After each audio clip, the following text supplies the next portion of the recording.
Hello everyone, welcome to Avanti classes. My name is Manjit Bhardwaj और आज हम भाई हीट कैपेसिटी और उससे आगे थर्मोडायनेमिक्स का थर्ड वाला लेक्चर कंप्लीट करने की कोशिश करेंगे। हाँ जी बेटा, कोई कुछ कह रहा था क्या? Anything else? नहीं है, चलो ठीक है। तो देखिए भी हीट कैपेसिटी जैसा कि नाम से नजर आ रहा है, कैपेसिटी, हीट की कैपेसिटी है ना, यानी किसी चीज में हीट को एब्जॉर्ब करने की कितनी कैपेसिटी है जबकि वो टेम्परेचर के राइज में दिखाई ना दे। अब पहले तो ये बात करें कि हीट क्या होती है, टेम्परेचर क्या होता है ना। हीट और टेम्परेचर के बीच में डिफरेंस पता है किसी को? कोई बता सकता है हीट और टेम्परेचर? मैंने थोड़ी बहुत बात कर रखी इसके बारे में। Yes, anyone can? किसी को नहीं पता? हाँ भाई, कोई भी नहीं है? क्या बात है, मतलब आप लोग पढ़ते नहीं हो। पढ़ा करो बेटा थोड़ा बहुत तो। चलो ठीक है, बताता हूँ मैं। अच्छी बात नहीं है ये ना पढ़ना। देखिए हीट क्या होती है। हीट को हम जनरली, हीट के लिए जनरली बोला जाता है हीट इज हॉटनेस और कोल्डनेस, है ना। हीट, हीट को हम जनरली बोलते हैं हॉटनेस और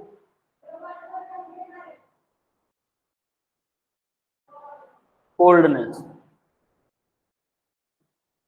लेकिन ये सही डेफिनेशन नहीं है। हीट क्या है एक्चुअल में? हीट है form of energy, form of energy. Yes, clear है बेटा? ये बात समझ में आ रही है? फॉर्म ऑफ एनर्जी है जो कि हमें which which is measured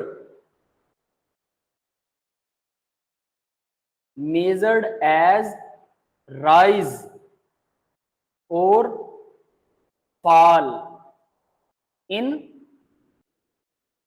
temperature। समझ में आया भाई? Hello sir, how are you? बढ़िया बेटा, लेट आए है ना। सर सही है। एक खबर थी आपको, अब वो मैं बताऊंगा नहीं, ठीक है? क्या खबर सर? पेपर जो है वो 23 से अगले हफ्ते हो गया है। क्या बात है, पहले से पता है इसको? सर खबर नहीं सर, ये नहीं जानना सर, ये जानना था कि स्प्लिटिंग जैसे मान लेते हैं होती है वहां, तो आप किस किस सेक्शन को पढ़ाओगे? जो मतलब हमें अभी पढ़ाते हो किस बैच को पढ़ाएंगे मतलब? बेटा एक हफ्ता है आपके पास, दिल लगा के तैयारी करो ना। क्यों ऐसी चीजें फालतू में सोच रहे हो? दिल लगा के तैयारी करो, एक ही चीज, समझ रहे हो? चलिए अब इस पे बात करते हैं अभी हीट पर। हम हीट को डिस्कस करेंगे, बाद में बात करेंगे जनरल बातें। हॉटनेस और coldness, form of energy which is measured as rise और फॉल इन टेम्परेचर। अब टेम्परेचर क्या होता है भाई? जब टेम्परेचर इंक्रीज होता है तो हीट का एक और डेफिनेशन है, हीट का एक और डेफिनेशन है। ये क्या कहती है? हीट की वजह से इंक्रीज हो जाती है vibrational energy, rotational energy and kinetic energy. ठीक है, चेंज, हम इसको बोलते हैं चेंज इन वाइब्रेशनल, वाइब्रेशन हमेशा होती है मॉलिक्यूल्स में, याद रख लेना। वाइब्रेशनल, रोटेशनल, मॉलिक्यूल रोटेट भी करते रहते हैं। रोटेशनल एंड नीचे लगाते हैं ना, rotational and vibrational, rotational and kinetic energy, kinetic energy of molecules. अब अगर काइनेटिक नहीं है किसी मॉलिक्यूल में तो डेफिनेट सी बात है, जैसे कोई भी गैस नहीं है तो गैस के मॉलिक्यूल में काइनेटिक एनर्जी होती है, तो अगर गैस नहीं है तो फिर वो सॉलिड में वाइब्रेशन और रोटेशनल एनर्जी का चेंज आता है। इंक्रीज और डिक्रीज मतलब चेंज, है ना, काइनेटिक एनर्जी ऑफ मॉलिक्यूल। इसको बोलते हैं, वो चेंज किसकी वजह से आता है? हीट की वजह से आता है। ठीक है, तो यानी आप सिंपली रिवर्स बोल सकते हैं, जब kinetic energy, vibration, rotational energy के अंदर चेंज आता है जो कि हमें rise in the form of temperature की फॉर्म में दिखाई देता है, राइज और fall in the form of temperature, ठीक है, तो हम उसको बोलते हैं हीट। तो अब आपके लिए एक चीज है सोचने लायक, तीनों में से बेस्ट डेफिनेशन कौन सी है? बताए होगे मेरे को? सर थर्ड वाली। आप लोगों को थर्ड लग रही है, अब मैं बताता हूँ। Kinetic hello vibration rotational energy. हाँ बेटा सर। तो बोल रहा है कुछ। सर आपने तो आज हाँ बोला था सर आप रिवीजन कराएंगे सर आज। आज रिवीजन करवानी थी क्या? लो भाई याद ही नहीं करवाया बेटा किसी ने, हाँ सर मैंने तो ये सर शुरू कर दिया। मैंने मैसेज भी करा था सर आपको टेस्ट पोस्टपोन आपके होते हैं ना। 15-20 दिन पहले। आपने मैसेज किया था कब? हाँ सर सर से 15-20 दिन पहले करा था सर। 15-20 मिनट पहले ना, तब मेरी क्लास चल रही थी और मैं व्हाट्सएप थोड़ा चलाऊंगा बेटा, ये प्रॉब्लम है। जब क्लास स्टार्ट हो जाती है ना, रेगुलर क्लास होती है। चलो कोई बात नहीं, कोई बात नहीं, है ना। इसको देखते हैं एक बार, फिर देखते हैं कल आपकी क्लास अगर एक्स्ट्रा लगा सकते हो एक मेरे साथ तो लगा लेना। बोलो। Okay sir.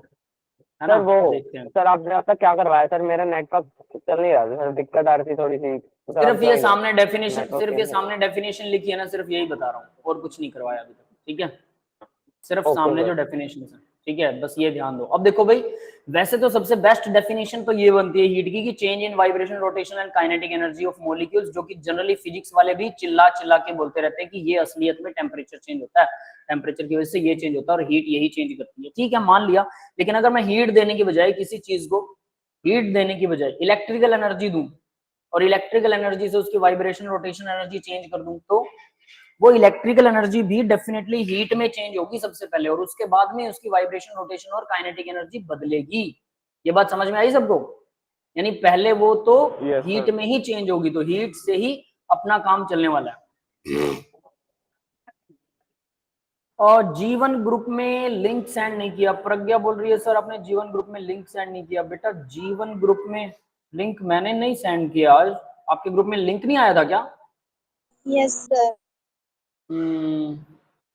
हो सकता है, चलो कोई बात नहीं, मैं भेजूं क्या? अब मेरे को फोन देखना पड़ेगा, रुको मैं फोन लेके आता हूँ, फिर रुक जाओ, भेज देता हूँ, इतने कुछ बच्चे भी आ जाएंगे ना। Wait a moment.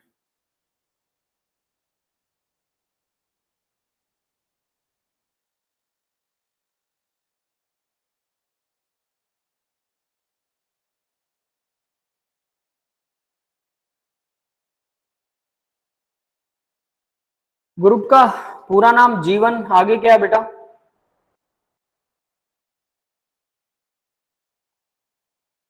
ग्रुप का नाम बताओगे पूरा बेटा? जीवन अल्फा पीसीएम है, ठीक है, जीवन अल्फा पीसीएम। Yes sir. हाँ, और इसके अंदर 7 से, ठीक है, केमिस्ट्री क्लास का लिंक ही नहीं भेजा इन्होंने, बाय मिस्टेक गड़बड़ कर दी। चलो कोई बात नहीं, मैं भेज देता हूँ। 7 से, आज कितने बजे से? 8 बजे वाली क्लास है ना आज, ठीक है।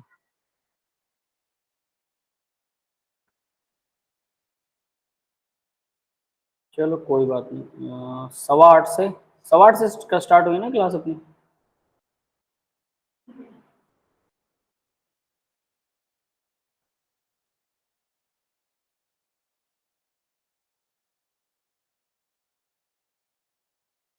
चलो अभी भेज दिया, देखना जरा, चेक कर कीजिए आप लोगों में से कोई। यस सर आ गए।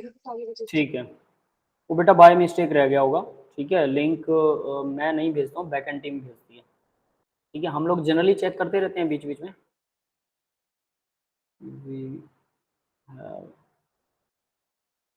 सर वैसे बच्चे तो ज्वाइन हो गए थे बिकॉज सेकंड ग्रुप के बच्चों ने भेज दिया था डाउट ग्रुप में।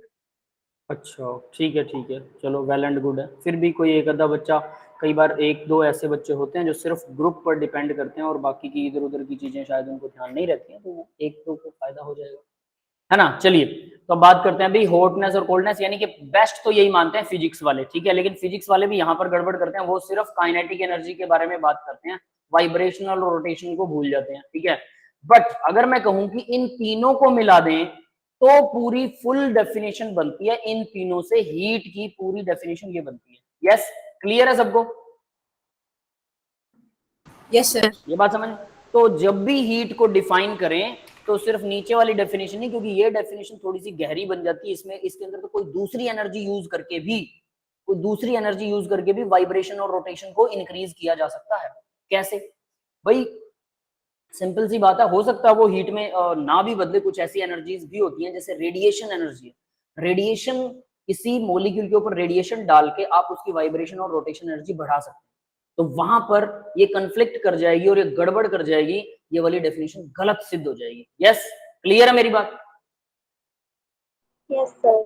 तो इसका मतलब सिर्फ इस डेफिनेशन से तो काम नहीं चलेगा, तो फिर आप उसमें साथ में जोड़ दो हॉटनेस और कोल्डनेस भी होती है, फिर साथ में जोड़ दो energy which is measured as rise और फॉल इन टेम्परेचर।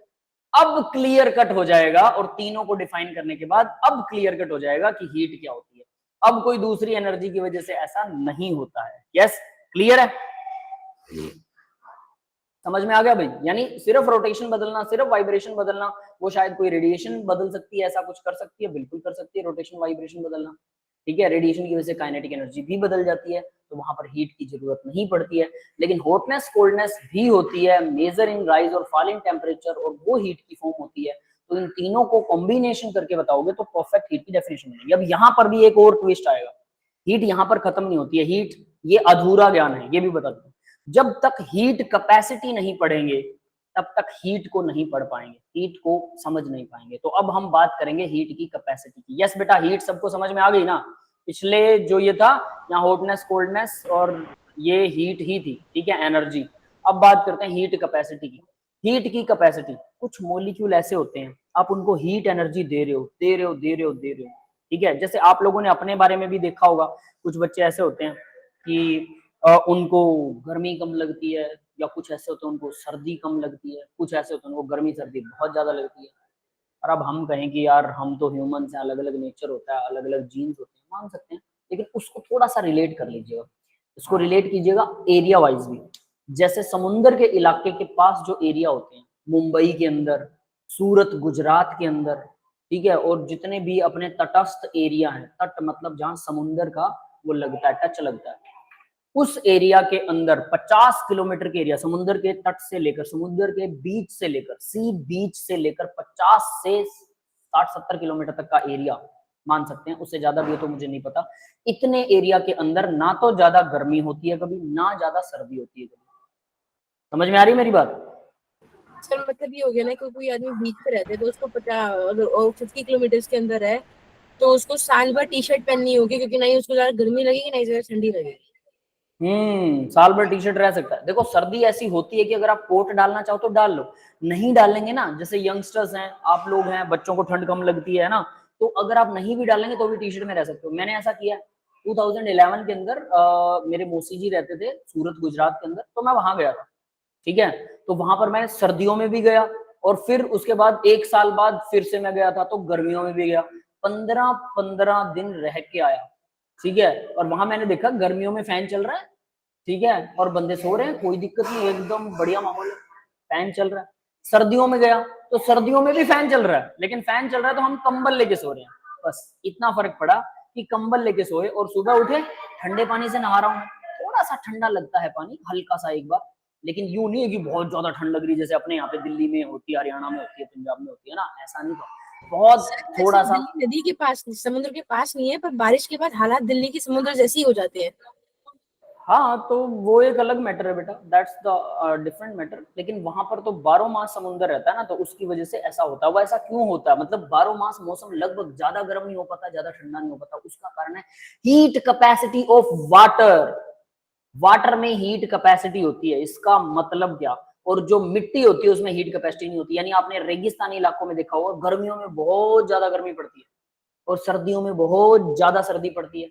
सेम जो पथरीले इलाके होते हैं जहां पत्थर होता है, वहां पर भी धरती में पत्थर होता है, गर्मियों में ज्यादा गर्मी, सर्दियों में ज्यादा सर्दी। यस, क्लियर है बेटा ये बात? ये सर अब देखिए उसका कारण क्या है, वो कारण है हीट कैपेसिटी। मतलब कैपेसिटी का मतलब समझते हो ना आप लोग, वही नॉर्मल वाला कैपेसिटी, तो यहाँ पर भी वो कैपेसिटी है। तो देखिए होता क्या है, ठीक है, गर्मियों में सर्दियों में क्या क्या कहानियां कैसे कैसे फिरती हैं। तो देखिए ये पानी है, सोचिए ये हमारी अर्थ है, ठीक है, और इसके अंदर लगभग पानी भरा पड़ा है 70% हिस्से में, थोड़ा बहुत हिस्से में यहाँ पर हम रहते हैं, ठीक है, जहाँ भी रहते हैं हम, पोल वगैरह को छोड़ के, ठीक है। तो ये समुंदर है सारा। तो यहाँ पर जो इलाका है इस जगह पर, इसमें पानी के ऊपर हीट आती है, तो पानी को आप गर्म कर रहे हो, पानी गर्म नहीं हो रहा। अब उसका एग्जांपल देता हूँ कैसे। ये मान लीजिए पतीला है, ठीक है भाई, इस पतीले के अंदर आपने पानी डाल रखा है और पानी को आप गर्म कर रहे हो। यस, क्लियर है ये बात? सर ये यस सब सर, एक क्लियर है। पतीले में पानी डालते हैं। है ना। और दूसरा यहाँ पर देख लीजिए, यहाँ पर मैंने मिट्टी डाल दी पतीले में, आपको फीलिंग कुछ हो रही आएगी, अब ध्यान रख लेना। ये मिट्टी है, सोइल, ठीक है, और इसको भी मैं गर्म कर रहा हूँ। मैंने सेम बर्नर रखा, मतलब जिस बर्नर से इसको गर्म किया उसी से इसको गर्म किया, दोनों को 10 मिनट तक बर्न किया, 10 मिनट, ठीक है। इसका टेम्परेचर चेक किया वाटर का टेम्परेचर निकला मान लो 30 डिग्री सेल्सियस, ठीक है। और इसका टेम्परेचर 10 मिनट बाद, इसका भी 10 मिनट बाद चेक किया, तो इसका टेम्परेचर कितना निकला, इसका मान लो टेम्परेचर निकलता है 40 degree Celsius, suppose 40 degree Celsius, 40 ज्यादा हो जाएगा है ना, चलो 36 डिग्री के आसपास कर लेते हैं, 36 डिग्री सेल्सियस का टेम्परेचर निकला। अब इसका मतलब क्या है, क्या मैंने दोनों को हीट अलग अलग दी थी क्या? Same heat, same burner, same time, same amount. वो 1 kg 1 लीटर लिया है, 1 kg वाटर लिया, 1 kg मैंने क्या लिया है, मिट्टी ली है, मिट्टी, है ना। फिर भी दोनों के टेम्परेचर में फर्क क्यों है? कैपेसिटी। जो वाटर के मॉलिक्यूल हैं उनके अंदर वाइब्रेशन और रोटेशन और काइनेटिक एनर्जी इंक्रीज हो जाती है, और वो क्या करता है, हीट को एब्जॉर्ब कर लेता है एक तरह से, और वो हीट को दिखाता नहीं, दिखाता है लेकिन कम दिखाता है। 30 डिग्री तक टेम्परेचर बढ़ा जो थर्मामीटर में आता है। लेकिन जो सोइल है, सोइल के अंदर क्या होता है, सोइल उतना टेम्परेचर को एब्जॉर्ब नहीं कर पाती, हीट को, सॉरी हीट कहेंगे, टेम्परेचर नहीं, और जिसकी वजह से वो सारा का सारा हमें गर्मी की फॉर्म में थर्मामीटर में दिखाई देता है। यस, क्लियर है ये बात? Yes. तो यहां से एक चीज कंफर्म होती है कि कैपेसिटी सबकी अलग अलग है, जिसकी हीट कैपेसिटी ज्यादा है, किसी की हीट कैपेसिटी कम है, उसी के बेस पर अगर वाटर की हीट कैपेसिटी ज्यादा है तो पानी हीट को एब्जॉर्ब कर लेता है, अपने अंदर समा लेता है, और पानी गर्म भी ज्यादा दिखाई नहीं देता। और अगर पानी गर्म नहीं हो रहा ज्यादा, आसपास का इलाका ठंडा है, तो आपको ठंडी लगेगी ना गर्मियों में भी। इस वजह से गुजरात के साइड में जो बीच एरिया है, या बॉम्बे के साइड में जो बीच एरिया है, वहां पर मुंबई वाली साइड में हमेशा क्या रहती है, ठीक मौसम रहता है सब। अब उस मौसम का फायदा देखिए, सिर्फ इतना नहीं कि ह्यूमंस के लिए वो फायदेमंद है, सब तरह की सब्जी आपको एक ही मौसम में मिलेगी, हर तरह का वेजिटेशन एक ही मौसम में मिलेगा। गाजर सर्दियों में भी मिलेगी, गाजर गर्मियों में भी मिलेगी, मैंगो गर्मियों में भी मिलेगा, मैंगो सर्दियों में भी मिलेगा। सिर्फ मुंबई शिफ्ट होना पड़ेगा लगता है। मुंबई में बहुत भीड़ है, मुंबई के आसपास के इलाके बहुत है, वहां शिफ्ट हो सकते हो, कोई दिक्कत वाली बात नहीं, ठीक है। एक और चीज बताता हूँ, इसी तरह से कुछ देश हैं जो इक्वेटर से दूर हैं, हमारे वर्ल्ड के अंदर कुछ ऐसे देश हैं, कुछ ऐसी कंट्री जो इक्वेटर से दूर है, और वहां पर न गर्मी इतनी होती, न सर्दी इतनी होती, सदाबहार मौसम बना रहता है, हमेशा सदाबहार। हम जनरली बोल देते हैं कश्मीर जो है वो इंडिया का स्वर्ग है या दुनिया का स्वर्ग है, ये सब कहने की बातें हैं। कश्मीर में सर्दियों में ना आदमी इतना ठंडा हो जाता है कि जम जाता है, तो वो स्वर्ग फिर याद नहीं आता, कुछ दिन ही ठीक लगता है। जब आप 6 महीने तक लगातार सर्दियों में ठिठुरते रहोगे तो आपको सर्दियों से नफरत हो जाएगी, समझ गए। तो हमारे तो यहाँ नहीं है ऐसा कुछ, शायद हाँ एक दो जगह, जैसे बीच एरिया तो हमारा हमेशा से सदाबहार रहा है, लेकिन उसके अलावा कुछ ऐसी कंट्रीज हैं जो मतलब इतनी बढ़िया मौसम रहता है वहां पर, हमेशा हमेशा सदाबहार जैसा मौसम रहता है।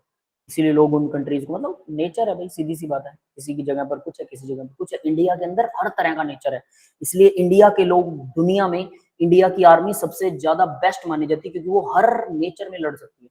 कितनी भी गर्मी हो, साउथ अफ्रीका की गर्मी में हमारी आर्मी लड़ सकती है बहुत आसानी से, ठीक है। ठंड हो कितनी भी, उस ठंड में भी लड़ सकती है, क्योंकि हमारे यहाँ पर ठंड भी जबरदस्त पड़ती है और गर्मी भी जबरदस्त पड़ती है, तो हमारी बॉडी ने दोनों को एडॉप्ट कर लिया कि आ जाओ भाई, जो आ रहा है आने दो, है ना। लेकिन अंग्रेज जो हैं, अगर उनको इंडिया या मान लो साउथ अफ्रीका के वेदर में ले जाओ, उनकी स्किन जल जाएगी। अपनी स्किन टोन कैसी होती है, गेहुआ रंग, थोड़ा सा धूप पड़ी काले हो गए, थोड़े दिन ठीक ठाक रहे, थोड़े से सफेद निकल आए, गेहुआ रंग है, कोई दिक्कत नहीं है, गोरे नहीं है हम लोग।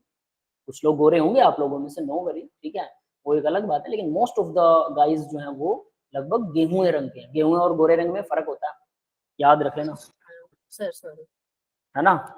चलिए, तो अब आपको समझ में आ गया हीट कैपेसिटी, यानी हीट कैपेसिटी डिपेंड करती है, किसी की ज्यादा किसी की कम है, तो वो अंदर यानी टेम्परेचर आपको राइज ही नहीं दिखाई देगा। तो यहाँ पर अब हम हीट कैपेसिटी पढ़ सकते हैं भाई। देखिए, the amount of heat required to raise the temperature of the system by 1 degree centigrade under the given process. 1 degree Celsius temperature बढ़ाने के लिए कितनी हीट रिक्वायर्ड होती है, उसको बोलते हैं हीट कैपेसिटी। तो delta Q, change in heat, Q heat होता है, change in heat directly proportional temperature के चेंज इन टेम्परेचर, यानी टेम्परेचर चेंज होगा तो हीट चेंज हो जाएगी, सीधी सी बात, डायरेक्टली प्रोपोर्शनल। हीट ही टेम्परेचर नहीं होता, हीट और टेम्परेचर के बीच में एक रिलेशन होता है कि हीट बढ़ाओगे तो टेम्परेचर बढ़ेगा, हीट घटाओगे तो टेम्परेचर घटेगा। अब उन दोनों के बीच में रिलेशन को C से मल्टीप्लाई कर दो, ये है कैपेसिटी। सब मॉलिक्यूल्स की, सब सब्सटेंसेस की अलग अलग होती है हीट कैपेसिटी। तो Q equal C delta T। Yes भाई, C is the constant that is the capacity power of a particular substance. Yes, clear है बेटा सबको? Yes sir. है ना? ठीक है, तो अब बात करते हैं। देखिए अब जरा मैं आपको एक सिंपल एग्जांपल देता हूं, वो एग्जांपल आपको ज्यादा बेटर समझ में आएगा। मान लीजिए कुर्सी है, एक चेयर है आपके पास प्लास्टिक की, आपने गर्मियों की धूप में, बिल्कुल चिलचिलाती धूप में उसको ऊपर रख दिया। सेम चेयर है लोहे की, same chair, same design, same mass, लोहे की, और उसको भी आपने गर्मियों में चिलचिलाती धूप में ऊपर रख दिया। अब आपको क्या करना है, दोनों चेयर्स को 1 घंटे बाद अपने हाथ को ऐसे उस चेयर के ऊपर रख देना है, हटाना नहीं है, चिपका के रख देना जोर लगा के।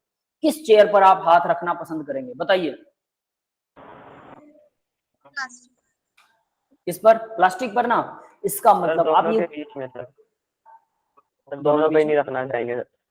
नहीं, प्लास्टिक वाली चेयर से कोई दिक्कत होने वाली नहीं। यानी यहाँ से आप ये समझ सकते हैं कि हीट कैपेसिटी पर डिपेंड करता है बहुत कुछ। हालांकि यहाँ ट्रांसफर ऑफ हीट के ऊपर डिपेंडेंट है ये बात, ठीक है। थोड़ा सा ये रॉन्ग एग्जांपल होगा, बट समझने के लिए ठीक है कि आप कह सकते हैं कि यहाँ हीट कैपेसिटी पर डिपेंड करेगा। लोहे के अंदर जितनी हीट थी वो सारी की सारी वो हमें ट्रांसफर कर देता है, लेकिन प्लास्टिक जो इस हीट को एब्जॉर्ब करके रखता है। दोनों का टेम्परेचर सेम है, याद रख लेना, यहाँ दोनों का टेम्परेचर सेम है, ठीक है। हीट लोहे का भी टेम्परेचर सेम है, क्योंकि 1 घंटे में तो लोहे का टेम्परेचर और प्लास्टिक का टेम्परेचर सेम हो जाएगा, बट वो ट्रांसफर रेट दोनों का अलग अलग है।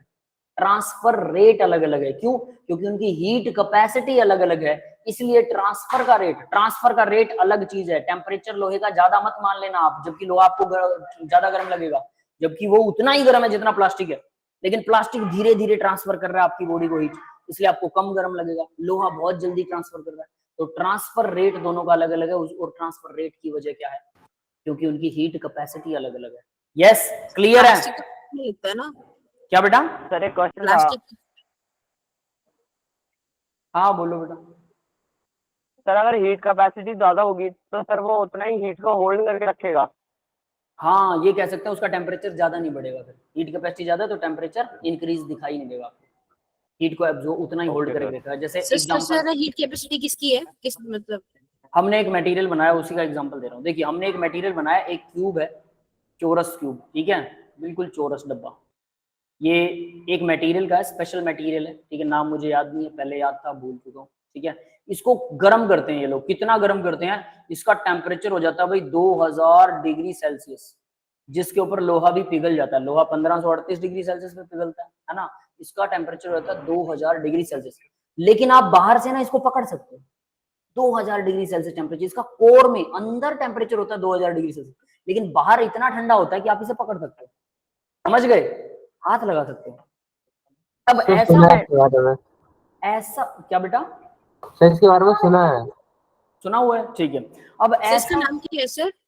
अरे नाम नहीं याद यार मेरे को, मैं बता तो रहा हूँ, मैं भूल गया। अब देखिए ऐसा मटेरियल हमारे क्या काम आएगा? जो एस्ट्रोनॉट्स हैं, कल को उन्हें अगर सन वगैरह पर भेजना हो तो ऐसे मटेरियल को थोड़ा और बेटर बना लें कि 2000 की जगह 2 लाख डिग्री सेल्सियस अगर ये सहन करने लग जाए, और हम उस पे हाथ रख सकें, भले उसके अंदर 2 लाख डिग्री सेल्सियस टेम्परेचर, तो उस तरह का हम एक यान बनाएंगे, एक जहाज बना लेंगे वैसा, और उसके अंदर आदमी आराम से बैठे हैं। बाहर टेम्परेचर 2 लाख डिग्री सेल्सियस है, अंदर वाला टेम्परेचर रूम टेम्परेचर है 25 डिग्री सेल्सियस। तो हम सन के कोर में घुस सकते हैं, समझ गए, और बहुत सारी डिस्कवरीज कर सकते हैं। तो इंसान ऐसे ही बस उल्टे सीधे काम करता रहता है ना, ऐसा भी है। और यहाँ पर अर्थ को खराब कर रहा है, और वहां पर सोचता है कि हम सन के कोर में घुस जाए। खैर वो एक एग्जांपल है, लेकिन ध्यान रखिए 2000 डिग्री सेल्सियस टेम्परेचर होने के बावजूद, यानी कि ये है हीट कैपेसिटी की कैपेसिटी, समझ गए? हीट कैपेसिटी का मतलब टेम्परेचर भले 2000 डिग्री सेल्सियस है, बट आपको महसूस नहीं होगा, राइज इन टेम्परेचर थर्मामीटर में दिखाई ही नहीं देगा। समझ में आ गया? Yes guys? यस तो थर्मामीटर में जो दिखता है, वो हीट कैपेसिटी की वजह से कुछ हीट को रोक लेता है, कुछ हीट रुक जाती है हीट कैपेसिटी की वजह से। और आपको थर्मामीटर में जो टेम्परेचर राइज दिखाई दे रहा है वो उतना नहीं है, उससे ज्यादा है, समझ गए? लेकिन हीट कैपेसिटी की वजह से वो आपको कम दिखाई दे रहा है। और हर सब्सटेंस की कुछ ना कुछ हीट कैपेसिटी होती है। और हीट कैपेसिटी के साथ एक और प्रॉब्लम है, क्या है पता है? हीट कैपेसिटी ना हाई टेम्परेचर पर बदल जाती है, लो टेम्परेचर पर फिर से बदल जाती है। मतलब हो सकता है, जैसे मैं आपको बात बताऊं कि आप ना लोहे को गर्म कीजिए, लोहे की रोड को कितना गर्म, बहुत गर्म कर लीजिए, 10 मिनट तक बर्नर पे रख लीजिए लोहे की रोड को, और फिर सेम वर्क कीजिए प्लास्टिक का। जैसे मेरा पेन है, इसको मैं 10 मिनट नहीं 2 मिनट के लिए 2 मिनट के लिए लोहा रख लीजिए आप बर्नर पे, 2 मिनट के लिए प्लास्टिक का पेन रख लीजिए, आपको पता है 2 मिनट में प्लास्टिक का पेन पिघल जाएगा। यस, क्लियर है ये बात सबको? सर टिप टिप यस बूंद सर, निकलने क्योंकि लगेगी उसकी उसकी। सारी हीट एक ही जगह पे कलेक्टेड होती है ना, वो ट्रांसफर नहीं करता हीट को लोहे की हाँ तरह। वो ठीक है, वो ठीक है, उसका मुद्दा नहीं है अपना, नो वरी। ठीक है, तो अब देखिए मैं आपको आपसे एक चॉइस पूछ रहा हूँ, आप प्लास्टिक वाले पेन को उस नोब को टच करना चाहेंगे या लोहे वाले को? एक बार टच करके साइड करना है, बस सर हटा कुछ भी नहीं छूना है लोहे सर। वाले को सर, लोहे वाले को। चॉइस एक ही है, ऐसा थोड़ा कुछ भी नहीं छूना है, कुछ तो करना पड़ेगा ना, हाइपोथेटिकल केस की बात सर कर लोहे रहे हैं। वाले को छूना है। लोहे वाले, क्योंकि प्लास्टिक वाला तो चिपक जाएगा, मतलब हाई टेम्परेचर पर। अभी आप थोड़ी देर पहले हम एग्जांपल ले रहे थे लोहे की कुर्सी और प्लास्टिक की कुर्सी का, तो प्लास्टिक की कुर्सी चूज कर रहे थे, अभी आपने लोहे का रोड चूज कर लिया। क्यों? क्योंकि लोहे का रोड को टच करके वापस जा सकते हो, कोई दिक्कत नहीं है, 2 मिनट बाद वो इतना गर्म नहीं होगा कि आपका हाथ हमेशा के लिए फूक जाएगा।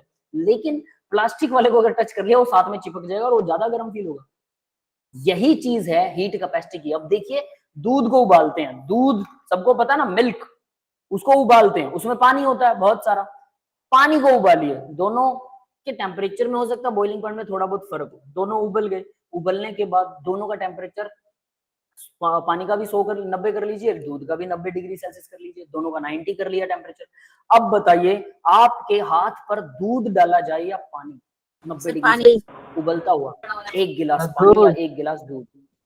दूध, दूध सर से कुछ भी ज्यादा डाल लो। बर्निंग, दूध से ज्यादा बर्निंग होगी, ये याद रखना। तो ना दूध का जला जो है वो लस्सी भी फूक मार के पीता है। हाँ सर। दूध का जला तो इस दूध में कहानी, मलाई भी होती है ना। अरे सर सुन लो, कहावत है। अरे बिना बिना मलाई के दूध गर्म कर रहे हैं, अभी मलाई आई नहीं है, वेट करो, ठीक है? अब ध्यान रखिएगा, यानी दूध से जब आप जलते हो तो आपको जलन ज्यादा होती है, जबकि टेम्परेचर दोनों का सेम था, फिर जलन क्यों ज्यादा हो रही है? Yes sir. ये समझ में आ रहा है? ये भी हीट कैपेसिटी का कमाल है। पानी की हीट कैपेसिटी ज्यादा है, वो आपको जलाएगा नहीं, दूध की हीट कैपेसिटी कम है, वो आपको ज्यादा जला देगा। समझ में आ गया बेटा? यस सर, सर तो मतलब yes, जितनी इस ज्यादा हीट तरह से, कैपेसिटी कम होता है ज्यादा खतरनाक है।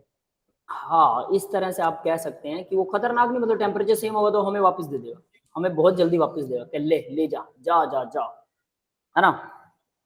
तो वैसा ही कुछ। तो यहां से ही कैपेसिटी के बिना हीट को समझना बहुत गलत है, बहुत गलत। यानी कि हीट की डेफिनेशन दे दी, उसके बाद हीट कैपेसिटी भी आपको पता होनी चाहिए कि हीट कैपेसिटी क्या होती है। भाई 1 डिग्री सेल्सियस टेम्परेचर बढ़ाने के लिए कितनी हीट दी जाए, उसको बोलते हैं हीट कैपेसिटी। तो डेल्टा क्यू जो है वो डेल्टा टी के डायरेक्टली प्लस सी से मल्टीप्लाई हुआ, ये कांस्टेंट। तो हीट कैपेसिटी एक्चुअल में कांस्टेंट होता है।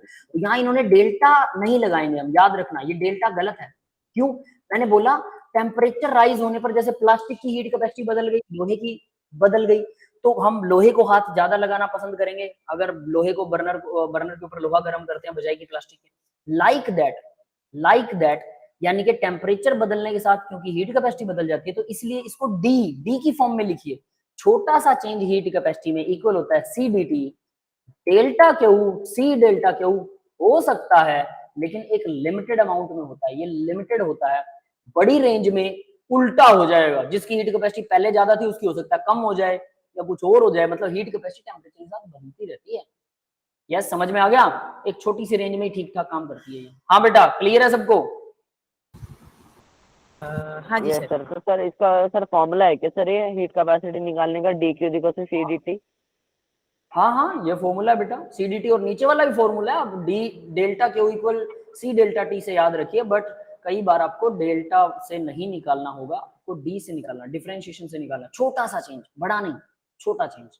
कई बार जनरली ये काम आ जाएगा, ये वाला फॉर्मूला याद रखिए, कोई दिक्कत नहीं है। तो यहाँ से आप हीट कैपेसिटी निकालना चाहें तो देखिए मैंने यहाँ से हीट कैपेसिटी निकाल रखी है, C equal Q by T. Yes, heat by temperature, जितना हीट में चेंज आया और जितना टेम्परेचर में चेंज आया, दोनों का डिवाइड जो होता है वो हीट कैपेसिटी होता है। किसी चीज की हीट कैपेसिटी निकालनी है तो वो दोनों को डिवाइड कर दीजिए।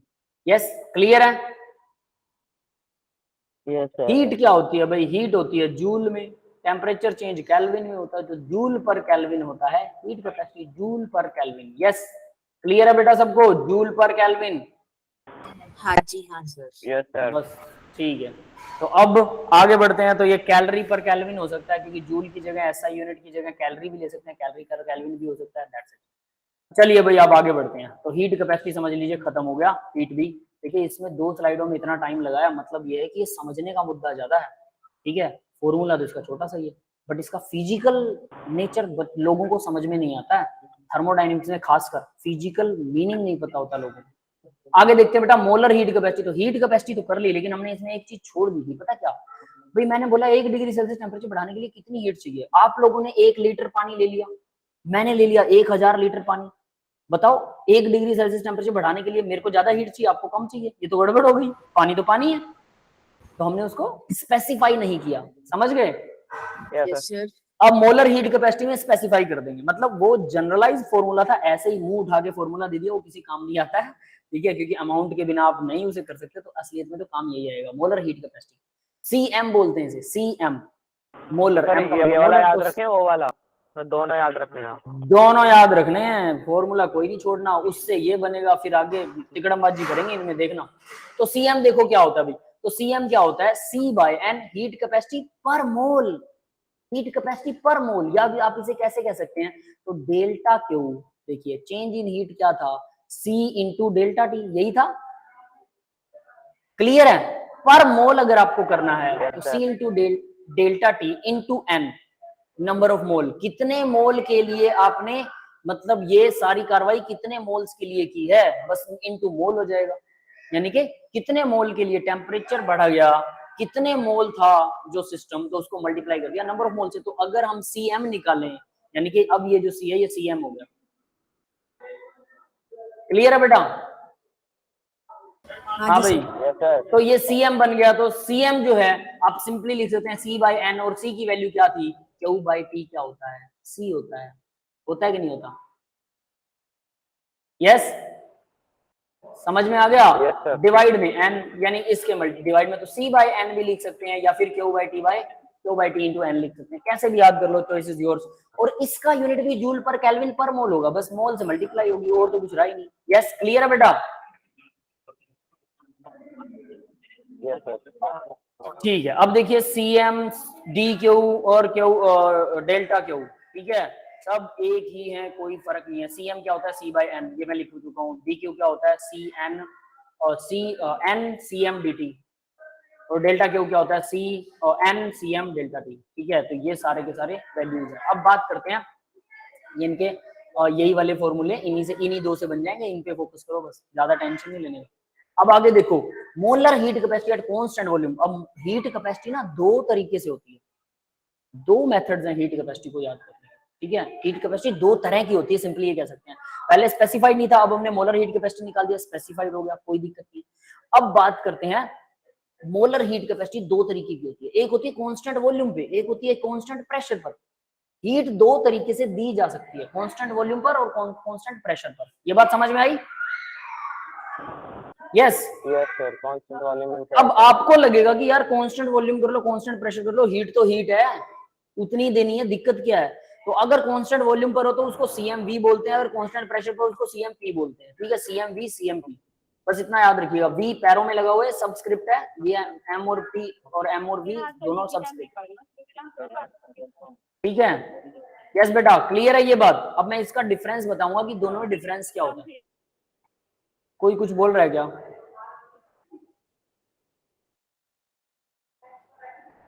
यस, कोई कुछ बोल रहा है क्या? नो सर, कोई कुछ नहीं बोल रहा। बैकग्राउंड साउंड आ रहा है आपका बेटा, ठीक है। तो देखिए, तो CMV, अब हीट कैपेसिटी अगर कांस्टेंट वॉल्यूम पर हीट दें या कांस्टेंट प्रेशर पर हीट दें, तो उसमें फर्क क्या होता है? कांस्टेंट वॉल्यूम पर हीट, डब्बा बंद कर दो, वॉल्यूम कांस्टेंट है, कुकर है ये, कुकर की सीटी बजेगी। यस, पता है सबको? ये समझ में आ रहा है? कुकर के अंदर वॉल्यूम क्या होता है? कांस्टेंट होता है, वॉल्यूम कांस्टेंट है।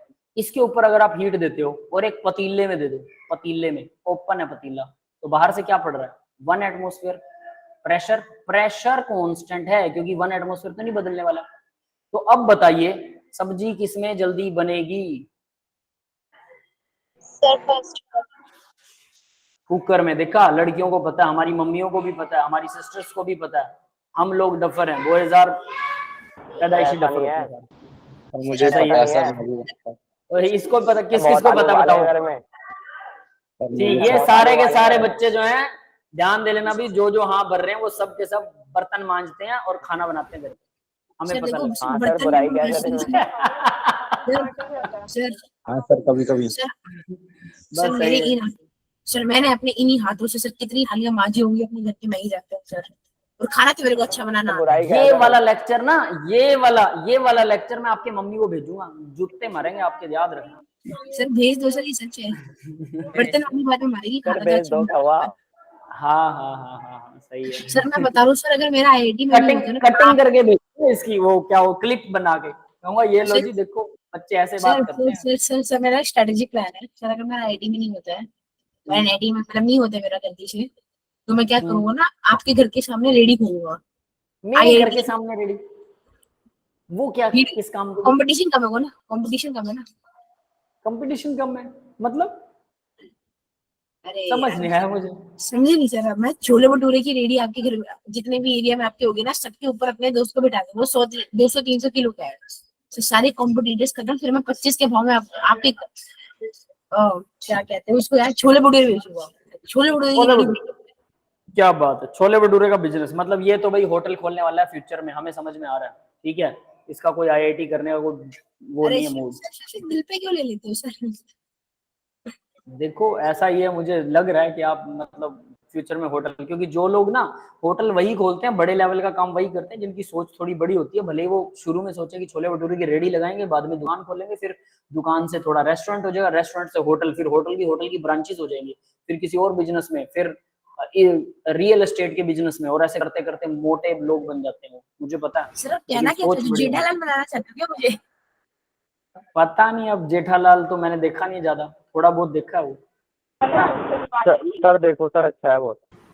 अच्छा, सर अरे मैंने देखा है, देखो अरे मैंने देखा है, लेकिन मतलब रेगुलर कस्टमर नहीं हूँ मैं, रेगुलर देखता नहीं हूँ उसको। ठीक है, कभी कभी सामने आ जाए तो नहीं है ठीक है। सर।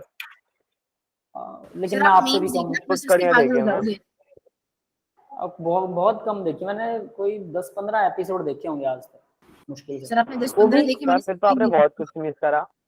वो इसलिए देखे, वो भी मतलब घर पे लगा रखा होता है किसी ने, तो जबरदस्ती बैठना पड़ जाता है टीवी के सामने, कोई काम नहीं होता तो तब कभी कभी देख लेते हैं, वरना मेरा सारा दिन बिजी शेड्यूल रहता है। चलो कोई बात नहीं, आगे देखते हैं बेटा। मोलर हीट कैपेसिटी, तो ये समझ में आ गया, molar heat capacity number of moles के ऊपर डिपेंड करती है। तो ये भी समझ में आ गया कि वॉल्यूम और प्रेशर के ऊपर, एक में खाना जल्दी बन रहा है, एक में खाना लेट बन रहा है, इसका सर मतलब बस दोनों हीट, सुनिए, हीट दोनों को सेम मिल रही है, लेकिन एक में जल्दी बन रहा है, एक में कम बन रहा है, इसका मतलब कुछ गड़बड़ है इन दोनों में। वो गड़बड़ हम आगे पढ़ेंगे, लेकिन अभी के लिए याद कर लीजिए कि कांस्टेंट वॉल्यूम के ऊपर अगर हीट दी जाती है तो वो अलग होती है, उसका अमाउंट अलग होता है। कांस्टेंट प्रेशर पे जो हीट दी जाती है उसका अमाउंट अलग होता है, उसका इफेक्ट अलग होता है।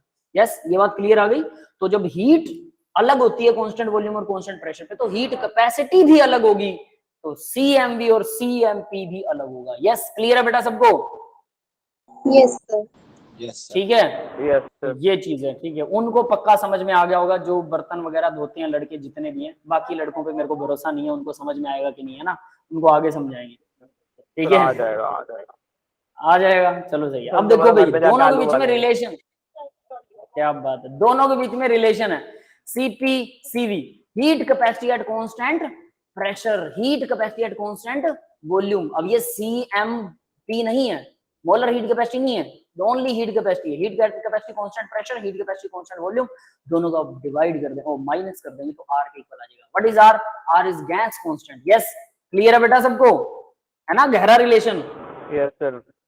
गहरा रिलेशन Right, ये the इन दो, यानी अब देखिए, heat capacity at constant pressure जो है, कांस्टेंट प्रेशर के ऊपर जो हीट कैपेसिटी होती है वो ज्यादा होती है कांस्टेंट वॉल्यूम के मुकाबले, है ना, और उन दोनों का डिफरेंस आर के बराबर होता है। ये समझ में आ गया? यस तो heat capacity Yes, sir. Pressure पर, प्रेशर अगर कांस्टेंट कर दिया जाए 1 बार, यानी पतीले में जो सब्जी बनती है उसके अंदर आग ज्यादा स्टोर हो जाती है। ठीक है, वो दिखाई नहीं देती, इसलिए आलू पके हुए दिखाई नहीं देते हैं। और कुकर में जो होता है वो आलू पक तो जल्दी जाते हैं, लेकिन वो इतनी हीट काम की नहीं होती है, उसमें आर का डिफरेंस होता है। इसीलिए कुकर में बनाई हुई सब्जियां अच्छी नहीं होती हैं, हेल्दी नहीं होती है, उनके प्रोटीन की बैंड बच जाती है प्रेशर ज्यादा डलने की वजह से, क्योंकि कांस्टेंट वॉल्यूम है, प्रेशर बढ़ रहा है गैस का, तो वो फिस जाते हैं, गल जाते हैं। ठीक है, बजाय कि इसके कि वो पक जाएं। पकने की बजाय फिस जाते हैं, जिससे उनका प्रोटीन वैल्यू और कंटेंट जो है वो सारा खत्म हो जाता है। समझ में आ गया? Don't use cooker. Yes, हो sir. सके तो एल्यूमिनियम का बिल्कुल मत यूज कीजिए, स्टील का यूज कर सकते हैं, और हो सके तो ओपन बनाइए, दाल वगैरह भी ओपन बनाइए। थोड़ा टाइम ज्यादा लग रहा है तो आप दाल को रात को भिगो कर रख दीजिए, सुबह बना लीजिए तो टाइम कम लगेगा। भिगो के रखना बहुत अच्छी बात है, वो खुद सोक कर लेगी वाटर को। लेकिन अगर आप ऐसा कर रहे हैं कि आप सीधा कुकर में बना रहे हैं जल्दी के चक्कर में, ठीक है, तो वो सेहत के लिए अच्छा नहीं, क्योंकि वो आप ना सिर्फ कचरा खा रहे हैं। समझ गए? और कुछ नहीं है, मतलब उसमें कुछ है ही नहीं, प्रोटीन वैल्यू तो खत्म हो जाती है उसकी। स्पेसिफिक हीट कैपेसिटी, अब एक और आ गई भाई। तो मोलर हीट कैपेसिटी तो आपको समझ में आया था, अब स्पेसिफिक हीट कैपेसिटी मतलब 1 मोल के लिए थी ना मोलर हीट कैपेसिटी, तो मोल्स, नंबर ऑफ मोल। अब ये क्या कहता है, 1 gram of substance 1 degree of centigrade बढ़ाने में हीट कितनी बढ़ती है। वो क्या थी, 1 मोल टेम्परेचर, 1 मोल सब्सटेंस का 1 डिग्री सेल्सियस टेम्परेचर बढ़ाने में जो हीट कैपेसिटी होती है वो मोलर हीट कैपेसिटी। 1 मोल का नहीं बढ़ा रहे, 1 ग्राम का बढ़ाएंगे तो स्पेसिफिक हीट कैपेसिटी। दोनों सेम ही बात है, ग्राम और मोल में जो फर्क है बस वही फर्क है, यानी चाहे मोल में ले लो अमाउंट को, चाहे ग्राम में। साइंटिफिक तो मोल में लेना चाहिए, ग्राम में तो हम जनरल लेते हैं, बट साइंटिफिकली कैलकुलेशन तो मोल्स में होती है। यस, क्लियर है बेटा? तो स्पेसिफिक हीट कैपेसिटी मतलब ग्राम में जो ले रहे हैं, सीधी सी बात है। तो यहां पर हाँ भाई, सबको समझ में आ रहा है, ये होती है C बाय मास ऑफ, जैसे पहले वाली क्या थी, CM क्या थी, C बाय N थी, नंबर ऑफ मोल से डिवाइड कर दो। और C क्या था, C पता है क्या होता है, delta Q by delta T into N कर दो बस नीचे। यस, क्लियर है? Yes, sir. और Yes, C की sir. जगह S है स्पेसिफिक। स्पेसिफिक क्या होगी भाई, C बाय ग्राम हो जाएगा, मास इन ग्राम। तो अब C क्या होता है, Q बाय T होता है, तो यहाँ पर नीचे क्या आ जाएगा, ग्राम आ जाएगा। तो इसका यूनिट क्या आएगा, जूल पर केल्विन पर ग्राम। यस, क्लियर है सबको, joule per kelvin per gram, that is specific heat capacity. Yes guys, clear है बेटा? Yes, sir. Yes Yes, sir. Is Clear है. कार्बन, ये कार्बन बोल रहा हूँ इसको, देखो heat capacity divide by mass in gram. ठीक है, तो देखो इसके लिए मास इन ग्राम यहाँ पर लिखा हुआ है, ये जो इधर लिखे हुए हैं ना इसको ज्यादा देखने की जरूरत नहीं है, मैंने इसको यहाँ सिंप्लीफाई करके लिख रखा है, ये थोड़े टेढ़े मेढ़े से नजर आते हैं। तो ये joule per kelvin per gram, that is. Yes, clear है बेटा? अब आगे बढ़ते हैं। अब देखिए जरा, expression for pressure volume work, pressure और वॉल्यूम वर्क के लिए एक्सप्रेशन। ठीक है, expression for pressure volume work, ये इसके बाद एक स्लाइड हो रहा है और उसके बाद में खत्म है ये। ठीक है, तो देखिए भाई ये वो हो जाएगा आज का लेक्चर। ठीक है, देखिए expression for pressure volume work क्या होता है। तो देखो प्रेशर को मल्टीप्लाई कर दो वॉल्यूम से तो वर्क के बराबर होता है। वैसे वर्क क्या होता है भाई, फिजिक्स वालों, वर्क के बारे में बताओ, what is work? Yes, sir. बताते हैं सर. तो वर्क होता है sir force into displacement sir, force required into, to move an object ठीक है फ्रॉम ज्यादा, initial position to final position. मुझे सिर्फ फॉर्मूला चाहिए, नो वरी, सिर्फ Sir, यही चाहिए। FS cos theta. Sir FS हाँ, cos थीटा. क्या, कौन सा theta? Sir FS cos theta. अरे मेरे को वो फॉर्मूला नहीं चाहिए, मेरे को जो चाहिए था मिल गया। आगे बढ़ो, देखो वर्क क्या होता है, फोर्स इनटू डिस्प्लेसमेंट। फोर्स क्या होती है भाई, फोर्स मास इनटू एक्सेलरेशन. मास इनटू एक्सेलरेशन और डिस्प्लेसमेंट। ठीक है, क्लियर है? कुछ गलत तो नहीं लिख रहा ना? No, sir.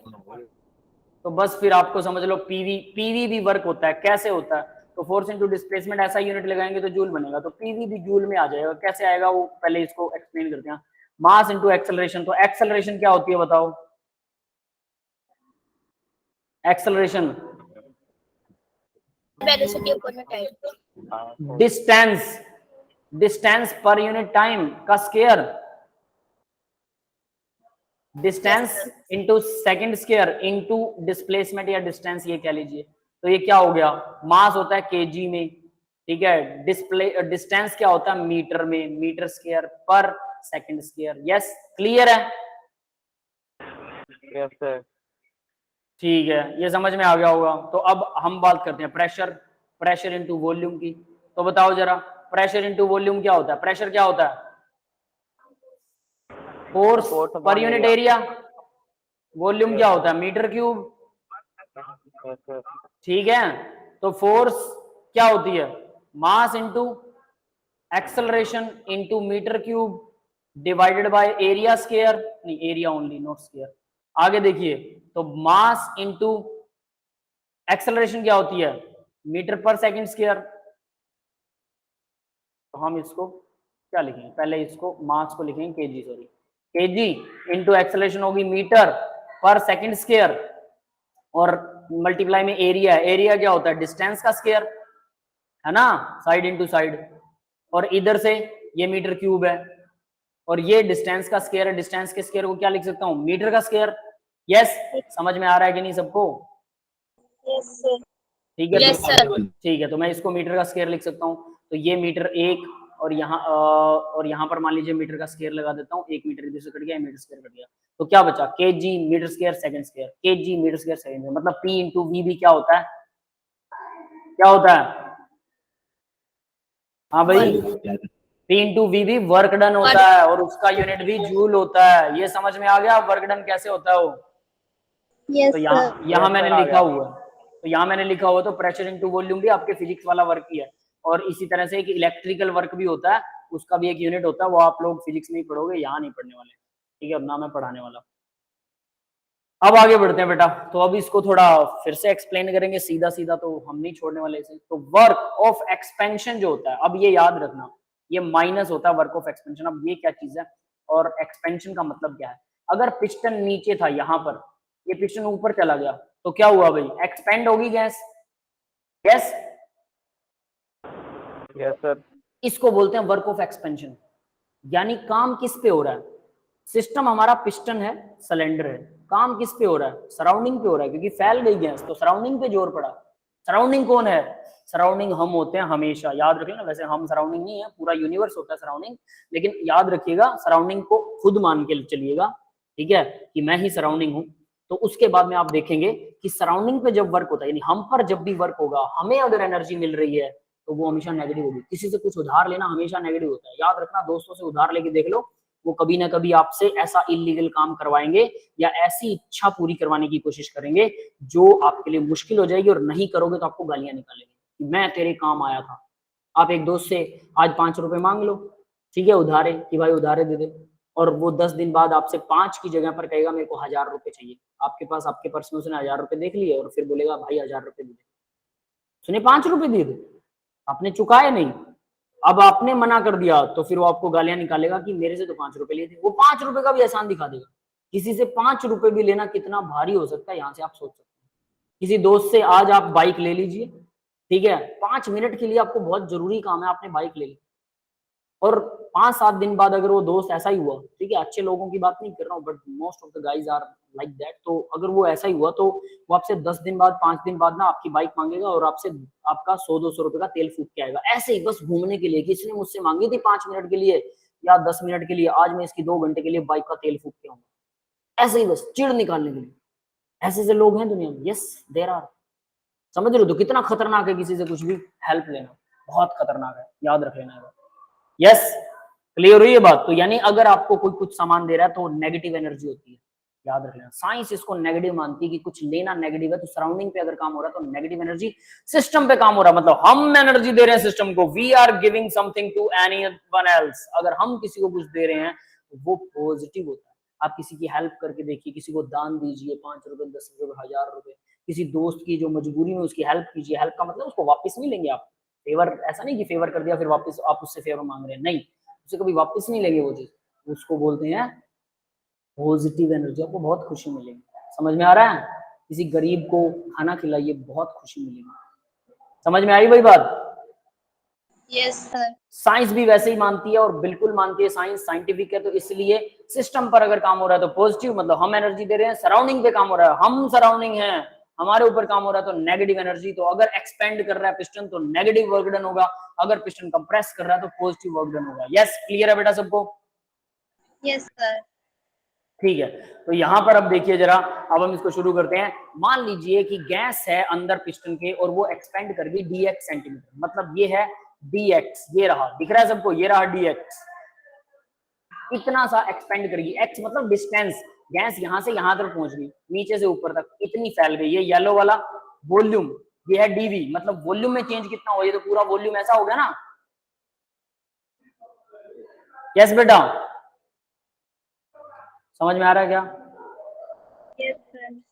ठीक है, और बाकी के बच्चे कहां पर गए? प्रतीक, आहद, शिवांगी, Yes, आर्यन, रहिएगा। कृष्णा, रचना, ठीक है, ठीक है, Yes, जाग sir. रहे हो, जाग रहे हो ना? ठीक है, मेरे को लगा Yes, सो sir. गए सारे। ठीक है, अरे लास्ट स्लाइड आएगी इसके बाद, बस ये डेरिवेशन करा रहा हूँ छोटी सी, मजेदार है, बिल्कुल आसान है, ठीक है, बट समझ लीजिए जरूरी है, और इसको करके देखिएगा घर पे जरूर। ठीक है, तो आगे देखिए, तो ये डीवी मतलब हल्का सा पिस्टन ऊपर उठा, उसका डिस्टेंस है एक्स, मतलब ये हाइट जो है पिस्टन की है एक्स है, और ये इस एरिया में टोटल वॉल्यूम निकाल लिया मैंने, वो डीवी निकाल लिया, तो चेंज इन वॉल्यूम डीवी हुआ। तो वर्क डन क्या होता है अभी? फोर्स इनटू डिस्प्लेसमेंट होता है, ये अभी अभी आपने बताया, हम इसको कर ही चुके हैं। तो वर्क डन क्या होगा? P external into area. अब देखो फोर्स को उसने चेंज कर दिया, प्रेशर इनटू एरिया, डिस्प्लेसमेंट को डीएक्स कर दिया, प्रेशर इनटू एरिया। क्या ये फोर्स होता है क्या? Force, pressure per unit area क्या होता है? Sorry, force per unit area, force per unit area क्या होता है? प्रेशर होता है। तो अगर प्रेशर को निकाल, अगर आपको फोर्स को निकालना है तो एरिया को मल्टीप्लाई कर दो प्रेशर से, तो इसने यही किया, एरिया को मल्टीप्लाई कर दिया प्रेशर से, ये एरिया है और ये मल्टीप्लाई कर दिया प्रेशर से। यस बेटा, क्लियर है? डिस्प्लेसमेंट की जगह डीएक्स लगा दिया, फोर्स की जगह ये दोनों लगा दिए। हाँ भाई, क्लियर है सबको? Yes, Yes, sir. sir. तो मतलब वही किया है, सेम टू सेम, कोई फर्क नहीं है, बस थोड़ा सा ध्यान देने की जरूरत। तो W क्या हो जाएगा? P external into area. मैंने इन दोनों को यहाँ नीचे लिखा, वहां समझ में ना आए तो यहाँ तक ठीक है, उसके बाद सीधा इससे ये वाला स्टेप देखिए, ठीक है। तो ये P एक्सटर्नल इनटू एरिया, ये फोर्स है, इनटू डिस्प्लेसमेंट है, डिस्टेंस कह लीजिए। तो आ गया भाई, क्लियर है वर्क डन क्या होता है? और work equal force into distance होता है, फोर्स इक्वल मास इनटू एक्सेलरेशन होता है, ये तो हम कर चुके हैं। यस बेटा, समझ में आया ये वाला यहाँ तक? Yes, sir. अब आगे देखिए जरा, तो यहाँ फोर्स जो है वो प्रेशर इनटू एरिया, प्रेशर 1/, ये मैंने वही चीज समझा रखी है, आप ध्यान से देखेंगे तो आपको वही सेम चीज है, कोई फर्क नहीं है, ठीक है। अब आगे बढ़ते हैं, तो this is the last but not the least, last slide है। तो देखिए अब क्या, अभी वर्क हम लिख सकते हैं P external into area into DX. अब मैंने क्या किया, डीएक्स और एरिया और डीएक्स को मल्टीप्लाई दिखा दी, ठीक है। एरिया और डीएक्स, अब देखो डीएक्स क्या था, ऊपर जा रहा था पिस्टन का एरिया, एरिया इनटू डिस्प्ले, यहाँ पर इसने डीएक्स नेगेटिव दिखा रखा है, यहाँ पॉजिटिव हो गया, क्यों? क्योंकि ये नेगेटिव बाहर निकल आया। वर्क डन को नेगेटिव करना था, सीधी सी बात ये है कि वर्क डन को नेगेटिव करना था, क्यों? मैंने बताया था कि वर्क क्या होता है, अगर पिस्टन एक्सपेंड कर रहा है, हमारे ऊपर काम हो रहा है तो नेगेटिव हो रहा है। यस, क्लियर है? Yes, sir. तो यहाँ पर आप चाहे डीएक्स को नेगेटिव बनाओ, चाहे एरिया को नेगेटिव बना लो, चाहे प्रेशर को नेगेटिव बना लो, तो ओवरऑल इसने ये वाला नेगेटिव निकाल के यहाँ रख दिया, कोई फर्क नहीं है, इन दोनों को इकट्ठा कर दिया, कोई दिक्कत नहीं है, ए और डीएक्स को। अब ए और डीएक्स को इकट्ठा करेंगे, यानी एरिया और डिस्टेंस को मिलाएंगे, तो वॉल्यूम बन गया, डीवी बन गया कि नहीं? Area Yes. Into distance equal volume होता है, ये मैंने यहाँ लिख भी रखा, तो सिंस ए इंटू डीएक्स ये बन गया, तो ये वॉल्यूम बन गया, तो मैं लिख सकता हूँ W equal P external into DV, P external into DV, DV D W differentiated, बहुत छोटा चेंज, कितना छोटा?